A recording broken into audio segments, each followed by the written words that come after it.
வணக்கம் students. Next நம்ம பார்க்க போகிறது பேசிஸ். பாருங்கள், இந்த டயக்ராம் வச்சு சொல்லித்தரேன் பாருங்கள். ஃபஸ்ட்டு நம்ம ஒரு லேட்டைஸ் ஒன்று எடுத்துப்போம்.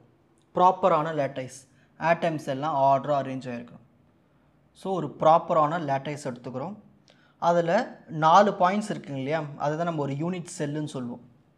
ஸோ இதுக்கு இதுக்கும் டிஸ்டன்ஸ் எல்லாமே 90 டிகிரியில் இருக்கும். நான் என்ன பண்ண போகிறேன்னா, ஒரு பேசிஸ்னு ஒன்று ஆட் பண்ண போகிறேன்.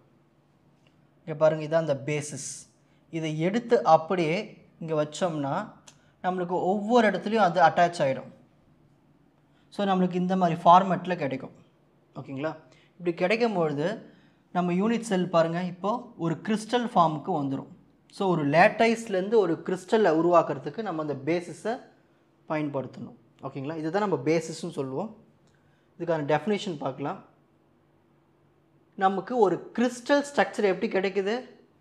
ஒரு யூனிட்டில், அதாவது adding a unit assembly of atoms to each lattice point. So ஒவ்வொரு லேட்டைஸ் பாயிண்ட்டுக்கும் நான் இந்த மாதிரி ஒரு பேசிஸ் பாயிண்ட்ஸ், அதாவது ஆட்டம்ஸ் எடுத்து நம்ம ஆட் பண்ணும்பொழுது நம்மளுக்கு இந்த மாதிரி ஒரு கிறிஸ்டல் வந்து உருவாகிறது.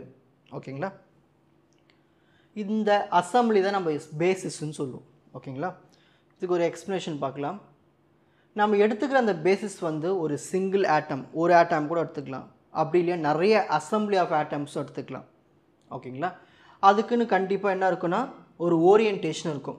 ஒவ்வொன்றுத்துக்குமே சேமாக இருக்கணும். ஒரு ப்ராப்பர் லேட்டைஸ் கிடைக்கணும், ஒரு ப்ராப்பர் கிறிஸ்டல் கிடைக்கணும்னா சேம் ஆட்டம்ஸ் எடுக்கணும், சேம் காம்போசிஷனில் இருக்கணும், அரேஞ்ச்மெண்ட் எல்லாம் ஆர்டராக இருக்கணும். அப்போ தான் பர்ஃபெக்டாக கிடைக்கும் நம்மளுக்கு. ஓகேங்களா? ஸோ நம்ம எடுத்துக்கிற அந்த பேசிஸை ரிப்பீட்டடாக ஒரு ஸ்பேஸ் லேட்டைஸில் நம்ம வச்சுக்கிட்டே வரும்பொழுது நம்மளுக்கு பர்ஃபெக்டான ஒரு கிறிஸ்டல் ஸ்ட்ரக்சர் கிடைக்குது. ஓகேங்களா? ஸோ ஒரு ஸ்பேஸ் லேட்டைஸ் கூட நம்ம பேசிஸை ஜாயின் பண்ணும்பொழுது தான் நம்மளுக்கு என்ன கிடைக்குது? கிறிஸ்டல் ஸ்ட்ரக்சர் கிடைக்குது. ஸ்டார்டிங் எடுத்தோம் இல்லையா ஒரு ஸ்பேஸ் லேட்டைஸு, அது கூட அந்த பேசிஸ் ஆட் பண்ணோட நம்மளுக்கு பர்ஃபெக்டான ஒரு கிறிஸ்டல் கிடைச்சிது. அதுதான் இந்த point. The basis combined with the lattice points in which two are added into one lattice point. So ஒரு லேட்டைஸ் பாயிண்ட்டுக்கு நமக்கு எத்தனை ஆட் பண்ணோம்? 2. ஓகேங்களா? அப்படி ஆட் பண்ணால் தான் நம்மளுக்கு அது டயக்ராமில் காமிச்சிலையா 2 ஆட் ஆகிட்டே வரும். அதுதான். ஸோ நிறைய மெட்டல்ஸ் எடுத்துக்கிட்டோம்னா நம்ம பேசிஸில் எத்தனை ஆட்டம்ஸ் இருக்குன்னா ஒரு ஆட்டம் இருக்கும். எக்ஸாம்பிள் அலுமினியம், பேரியம் கிறிஸ்டல்லாம் பார்த்துட்டோம்னா ஒரு ஆட்டம்ஸ் தான் நம்ம பேசிஸாக இருக்கும். சில மெட்டல்ஸில் பார்த்தோன்னா 2 இருக்கலாம், 3 இருக்கலாம். இன்னும் சில பல மெட்டீரியல்ஸ்லாம் வந்து 1000 ஆட்டம்ஸ்லாம் இருக்கும் பேசிஸ்க்கு. ஸோ நம்ம உப்பு எடுத்துப்போம், சோடியம் குளோரைட், பொட்டாசியம் குளோரைட்லாம் வந்து ஒவ்வொரு பேசிஸ்க்கும் 2 ஆட்டம்ஸ் இருக்கும். இப்படி 2 இருக்கும். இதே கால்சியம் குளோரைட் எடுத்துக்கிட்டோம்னா 3 இருக்கும். ஓகேங்களா? 3 இருக்கும் ஒவ்வொரு பேசிஸ்க்கும். இதுவே காம்ப்ளிகேட்டட் ஸ்ட்ரக்சர், அதுக்கெலாம் என்ன இருக்குன்னா 1000 ஆட்டம்ஸ்லாம் இருக்கும் பேசிஸில். அப்படின்னா அந்த ஸ்ட்ரக்சர் எப்படி இருக்கும் பாருங்கள், யோசிச்சு பாருங்கள் நீங்களே.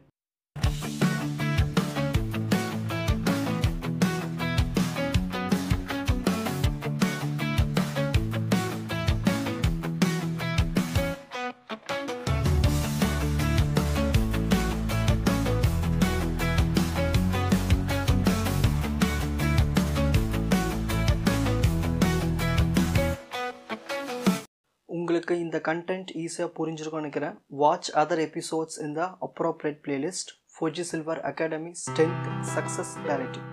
வணக்கம்.